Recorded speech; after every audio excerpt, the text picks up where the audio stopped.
अस्सलामुअलैकुम बिस्मिल्लाहिर्रहमानिर्रहीम। नाजरीन, आज हम आपको एक ऐसी घमंडी अमीर लड़की की कहानी सुनाने वाले हैं जिसकी शादी एक भिखारी से हो गई। तो नाजरीन, ऐसा क्या हुआ कि उस अमीर लड़की की शादी, उस राजकुमारी की शादी एक भिखारी से हो गई? जानने के लिए वीडियो को आखिर तक ज़रूर देखिएगा। तो चलिए बिना किसी देरी के हम अपनी वीडियो को स्टार्ट करते हैं। नाजरीन, बहुत साल पहले की बात है। एक बादशाह था जिसकी एक खूबसूरत बेटी थी।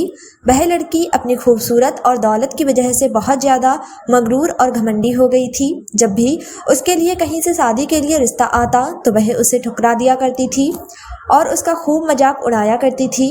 एक दिन बादशाह ने एक बहुत बड़ी दावत रखी और उसमें शहजादी से शादी करने वाले तमाम शहजादों को बुलाया गया। सब लोग अपने अपने मर्तजक शहजादी इस दावत में कई चीज़ों के साथ बड़े घमंडी अंदाज में आई और वह जिस भी लड़के के पास से गुजरती तो उसको बड़ी नीची नज़रों से देखती। इतने में वह एक शहजादे के पास पहुंची जो बहुत ज़्यादा मोटा था। उसने उसका मजाक उड़ाते हुए अपनी कनीज से कहा कि यह तो आटे का थैला है। जब दूसरे शहजादे के पास पहुंची तो कहा, यह तो खंबे की तरह लंबा लगता है।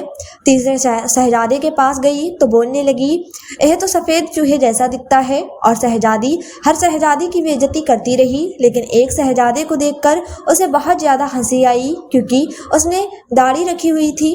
शहजादी ने उसका मजाक उड़ाते हुए कहा कि ज़रा इसे देखो, इसने कैसे अपने चेहरे पर घास फूस उगा रखी है। बादशाह ने जब यह देखा कि मेरी बेटी मेहमानों की बेइज्जती कर रही है तो उसे बहुत ज़्यादा गुस्सा आ गया और उसने भरे दरबार में यह ऐलान कर दिया कि शहजादे पसंद करें या ना करें, लेकिन मैं इसकी शादी किसी गरीब या भिखारी से करवाऊंगा। इस ऐलान के बाद तमाम लोग वहां से चले गए और कुछ देर बाद एक भिखारी आया जो गलियों में गाने गाता था। उसने शाही महल के नीचे खिड़की के करीब होकर गाना शुरू कर दिया। तो जब बादशाह ने उसकी आवाज़ सुनी तो एक नौकर को हुक्म दिया कि उस भिखारी को अंदर बुलाओ। नौकर फटे पुराने कपड़े वाले भिखारी को अंदर ले गया। उस भिखारी ने शहजादी के सामने बहुत अच्छा गाना गाया और बादशाह से इसका इनाम मांगा। बादशाह ने कहा, तुमने बहुत अच्छा गाना सुनाया है, मैं तुम्हें बहुत अच्छा इनाम देना चाहता हूँ। मैं अपनी बेटी की शादी तुमसे करवाऊँगा। शहजादी ने जब यह सुना तो वह फ़ौरन चौंक गई। उसने बहुत ज़्यादा ड्रामा किया, लेकिन बादशाह ने उसकी एक ना सुनी। बादशाह ने उसे डांटते हुए कहा, मैंने मेहमानों के सामने यह वादा किया था कि मैं तुम्हारी शादी किसी भिखारी से करूंगा और अब मैं वह कसम पूरी कर रहा हूं। इसके बाद बादशाह ने उन दोनों का निकाह करवा दिया और कहा, तुम अपने शौहर के साथ जाने की तैयारी कर लो। शहजादी रोती पीटती हुई भिखारी के साथ गई। रास्ते में वह एक शिकारगाह के करीब से गुजरे। शिकारगाह बहुत बड़ी थी। शहजादी ने पूछा, यह शिकारगाह किसकी है? भिखारी बोला, मैंने सुना है कि तुमने एक दाढ़ी वाले बादशाह का मजाक उड़ाया था। यह शिकारगाह उसी की है। अगर तुम उससे शादी कर लेती तो यह शिकारगाह तुम्हारी हो जाती। इसके बाद वह एक बड़े बगीचे में पहुंचे। उसे देखकर शहजादी ने पूछा, यह किसका बगीचा है? भिखारी ने कहा, यह बगीचा भी उसी दाढ़ी वाले का है। फिर वह एक बड़े अजीमुशान शहर में दाखिल हुए। इतना बड़ा और खूबसूरत शहर देखकर शहजादी हैरान रह गई। उसने पूछा, इस शहर का मालिक कौन है? फकीर ने उसे कहा, यह शहर दाढ़ी वाले के मुल्क में आता है। अगर तुम उससे शादी कर लेती तो यह सब कुछ तुम्हारा हो जाता। शहजादी बोली, अरे मैंने तो बहुत बड़ी गलती कर दी, काश मैं उससे शादी कर लेती। भिखारी से नाराज होते हुए कहा, मुझे इससे कोई मतलब नहीं, मगर तुम मेरे होते हुए दूसरे मर्द की बात क्यों कर रही हो? क्या अब मुझ में कोई कमी है? इसके बाद एक छोटी सी झोपड़ी के करीब पहुँचे तो शहजादी ने कहा, कैसी बेकार और छोटी सी झोपड़ी है। भिखारी बोला, यह मेरा घर है और यही वह जंगल है जहाँ हमें ज़िंदगी गुजारनी है। शहजादी बोली, तुम्हारे नौकर कहाँ हैं? भिखारी ने कहा, हमें नौकर से क्या काम है? तुम हर काम कर सकती हो।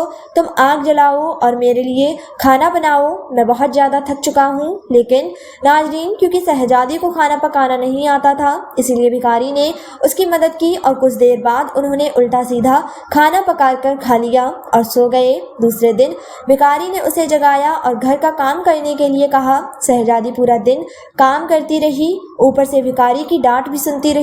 किसी तरह से उन्होंने कुछ दिन गुजार लिए। एक दिन भिखारी ने कहा कि मैंने जो कुछ कमाया था वह अब खर्च हो चुका है।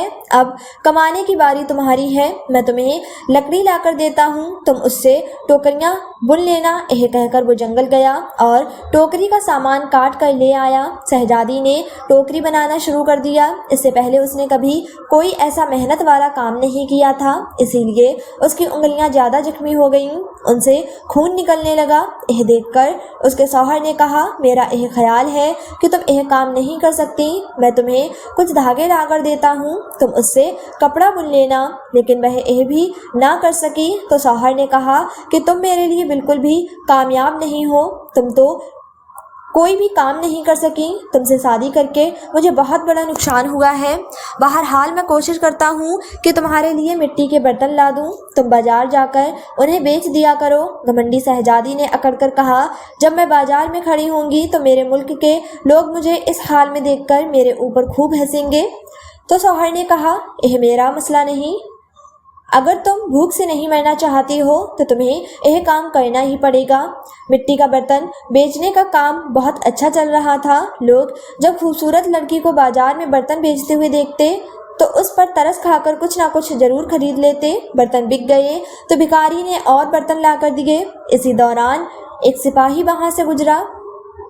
उसने बर्तन लेकर उन्हें लात मारकर तोड़ दिया और कहा कि आइंदा से इस तरह रास्ता घेर कर मत बैठना, एक तरफ बर्तन रखकर बेचना, बीच रास्ते में नहीं। शहजादी बहुत परेशान हुई। उसने सारा वाकया घर आकर अपने शौहर को बताया। शौहर ने कहा, तुम बिल्कुल पागल हो, तुमसे यह किसने कहा था कि बीच बाजार में बर्तन लेकर बैठ जाओ, आखिर वहां से लोगों को गुजरने में परेशानी होती होगी। मेरा ख्याल है कि तुम यह भी नहीं कर सकती, यह तुम्हारे बस का काम नहीं। खैर, मैं शाही महल में जाऊंगा, हो सकता है वहां तुम्हारे लिए कोई काम मिल जाए। यह कहकर वह शाही महल रवाना हो गया। शाम को वापस आकर उसने कहा कि शाही महल में तुम्हारे लिए मददगार बावर्ची की जगह मिल गई है, अब कम से कम हमें पेट भर कर खाना तो मिल ही जाएगा। इस तरह यह घमंडी शहजादी एक मददगार बावर्ची बन गई। वह रोज सुबह शाम तक बावर्ची खाने में काम करती और शाम को बचा हुआ खाना लेकर घर आ जाती और इस तरह दोनों मियाँ बीबी का गुजारा होने लगा। महल में आए हुए उसे कुछ ही दिन गुजरे थे कि उसने सुना कि महल में कोई शादी का प्रोग्राम है। जब मेहमान आने शुरू हुए तो शहजादी बावर्ची खाने की खिड़की से उन्हें देखने लगी। गुलाम कीमती कपड़ों में मेहमान का स्वागत कर रहे थे। हर तरफ बड़ी धूमधाम नजर आ रही थी, लेकिन शहजादी अपनी किस्मत पर आंसू बहा रही थी और अपने घमंड और बेवकूफ़ी पर पछता रही थी। उसी दौरान कुछ कनीज आईं और उन्होंने शहजादी को वहाँ से मज़ेदार खाने दिए, जो शहजादी ने टोकरी में रख लिए और घर की तरफ चल पड़ी। जब वह महल के दरवाजे से गुजर रही थी तो अचानक बहुत ही कीमती लिबास पहने एक आदमी ने उसका रास्ता रोक लिया। शहजादी ने निगाह उठाकर देखा तो यह वही दाढ़ी वाला बादशाह था जिसका उसने खूब मजाक उड़ाया था। शहजादी डर से कांपने लगी।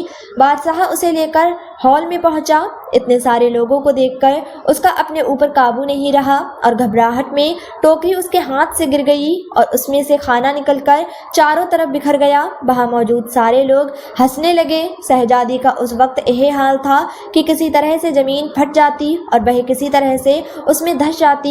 उसने झटके से अपना हाथ छुड़ा लिया और भागना चाहती थी। इतने में बादशाह ने उसे दोबारा पकड़ लिया और नरमी से बोला, डरो मत, क्या तुम मुझे नहीं पहचानती? मैं वही भिखारी हूँ जो तुम्हारे साथ झोपड़ी में रहता था, मैं वही सिपाही हूँ जिसने तुम्हारे बर्तन तोड़े थे। यह सब कुछ मैंने तुम्हारे साथ इसीलिए किया था क्योंकि मैं तुम्हें पसंद करता था और तुमसे शादी करना चाहता था। अब तुम्हारे गुरूर घमंड का इलाज हो चुका है। मैं वही भिखारी हूँ जिसके साथ तुम रहा करती थी और तुम्हें अच्छा सबक मिल गया है। पिछली बातों को भूल जाओ। देखो, आज हमारी शादी की तैयारियां हो रही हैं। उसी वक्त कनीज आई और उसे अपने साथ ले गई। शहजादी को नहलाकर दुल्हन का लिबास पहनाया गया। जब वह दोबारा हॉल में आई तो उसने देखा कि उसके माँ बाप और तमाम दरबार के लोग भी मौजूद थे। लोगों ने उसे मुबारकबाद दी। अब शहजादी बिल्कुल बदल चुकी थी। उसका गुरूर, उसका घमंड, उसकी अकड़, नफरत सब खत्म हो चुका था। उसने ज़िंदगी गुजारने का ढंग सीख लिया था। नाज़रीन, हालात जैसे भी हों, इंसान को कभी भी तकब्बुल और घमंड नहीं करना चाहिए। अल्लाह का हमेशा शुक्र अदा करना चाहिए। नाज़रीन, एक खातून अपनी वालिदा से कहती है कि माँ, आप बाबा के पास जाती हैं, वह जो अल्लाह वाले हैं, उनके पास आप जाती हैं तो मेरे लिए कोई तावीज़ बनवा लीजिए। मैंने कहा, किस बात की तावीज़ चाहिए? कहा, मुझे अपने शौहर को काबू करना है, बड़ा अड़ियल है, बड़ा सख्त मिजाज है, काबू नहीं आता। मैं चाहती हूँ वह मेरा गुलाम बनकर रहे, मेरे इशारों पर नाचे, आप बस मुझे तावीज़ ला दें। तो माँ ने कहा, अच्छा ठीक है, मैं जाऊंगी और पता करके आऊंगी। कुछ दिन के बाद माँ ने कहा कि मैंने पता किया है, लेकिन उसके लिए तुझे एक काम करना पड़ेगा, काम बड़ा मुश्किल है, तू नहीं कर पाएगी।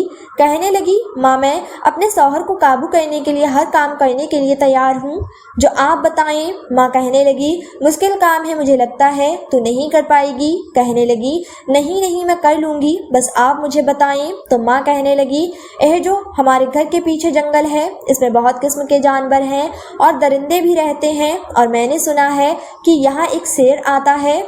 उस शेर के सर के बाल चाहिए, चंद बाल चाहिए, इसीलिए कि जब तावीज़ बनाया जाए तो उसमें एक शेर के बालों को डाला जाएगा, तो फिर वह असर करेगा। जाओ, लेकर आ सकती हो तो ले आओ। तो वह कहने लगी, यह काम तो मैं कर लूँगी।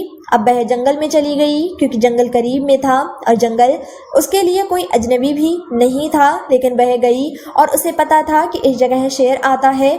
गोश्त लेकर गई और वहाँ पर डाल दिया और छुपकर देखती रही। तो कुछ दिनों के बाद शेर आया और गोश्त खाकर चला गया। फिर यही डालती रही, फिर डालती रही, फिर डालती रही। शेर गोश्त खाकर जाने लगा, रोजाना आता, गोश्त खाकर चला जाता। फिर यह उसके सामने आकर गोश्त डालने लगी। शेर उसे देखता, कुछ ना कहता। यह और करीब गई और करीब गई, यहाँ तक कि उसके सर पर इसने हाथ फेरना शुरू कर दिया। वह फिर भी सर झुका लेता। एक दिन मौका पाकर इसने कैंची से चंद बाल काट लिए और खुशी खुशी दौड़ती हुई माँ के पास आई और कहने लगी, माँ, यह देखिए, मैंने शेर के बाल काट लिए, अब बस मुझे ताबीज़ बनवा कर ला दें, अब मेरा काम हो जाना चाहिए। माँ ने कहा, क्या तू यह खुद लेकर आई है? उसने कहा, हाँ। माँ ने कहा, कैसे लाई हो? तो उसने पूरी कहानी सुना दी। माँ ने कहा कि बेटी, तुझे अभी भी कोई ताबीज़ चाहिए? उसने कहा, क्या मतलब माँ? माँ ने कहा, सुन मेरी बेटी, तेरी तवज्जो से, तेरे प्यार से, तेरे खुलूस से, तेरी खिदमत से एक वैशी दरिंदा तूने उस पर काबू पा लिया, और अगर यही काम तू अपने शौहर के लिए करे, उसे वक्त दे, उसकी खिदमत करे, उसका ख्याल रखे, उसे प्यार करे, तो वह शौहर खुद ब खुद ही ठीक हो जाएगा। जिसे शौहर काबू में आता है सिर्फ तवज्जो से, प्यार से, खुलूस से, मुस्कुरा कर देखने से, मुस्कुरा कर वेलकम करने से। जो समझदार औरत है वह अपने शौहर को बादशाह बनाती है और खुद बादशाह की मलिका बनती है, और जो बेवकूफ़ औरत रहती है वह अपने शौहर को गुलाम बनाने के चक्कर में लगी रहती है और फिर खुद गुलाम की बीवी कहलाती है। अब फैसला औरत को करना है कि वह मलिका बनकर रहना चाहती है या फिर गुलाम की बीबी कहलाना चाहती है। नाज़रीन, यही थी आज की वीडियो। उम्मीद करते हैं आपको आज की वीडियो पसंद आई होगी। वीडियो अच्छी लगी है तो वीडियो को लाइक, शेयर और चैनल को सब्सक्राइब जरूर कर दीजिएगा। मिलते हैं एक अगली वीडियो के साथ, तब तक के लिए अपना बहुत सारा ख्याल रखें, दुआओं में याद रखें। अल्लाह हाफिज़।